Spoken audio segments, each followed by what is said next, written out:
Hello வணக்கம் மக்களே. திருவள்ளித்தாயம் எதிர்க்க ஒரு அண்ணா பூக்கடை வச்சிருக்காரு. அந்த அண்ணா பார்த்துக்கோங்களேன். இது எனக்கு டிஃப்ரெண்ட்டான எக்ஸ்பீரியன்ஸ். என்ன தெரியுங்களா, எப்பயுமே பிஸியாக இருக்கும் அந்த அண்ணாவோட கடை. ஒரு ப்ளஸ் அவரை பற்றி சொல்லணும்னா, நான் இந்த ஏரியாவுக்கு புதுசு தான்.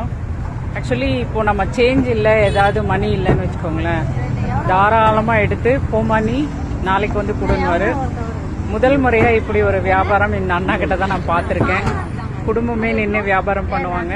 ப்ளஸ் பூஜை பொருள் எல்லாமே, சாம்பிராணி, ஊதுபத்தி, தேங்காய் பழம், வெத்தலைப்பாக்கு, எல்லாமே பூஜைக்கு தேவையான எல்லா பொருளும் இருக்கும். ஏன் இந்த அண்ணாவை நான் ப்ளஸ்ஸாக சொல்கிறேன்னா, வியாபாரத்தில் ஸ்ட்ரிக்டாக இருக்க மாட்டார். நீ எடுத்துகிட்டு போமா, நாளைக்கு வந்து கொடுமா. எனக்கு எத்தனையோ எக்ஸ்பீரியன்ஸ், சேஞ்ச் இல்லைம்மா, நீ நாளைக்கு வா அப்படின்னு. அந்த மாதிரி வியாபாரிகளை பார்க்கறது கொஞ்சம் ரேர் தான். எனக்கு இந்த அண்ணாவை ரொம்ப பிடிக்கும், அதனால நான் வீடியோ எடுத்து போடுறேன். தேங்க்யூ.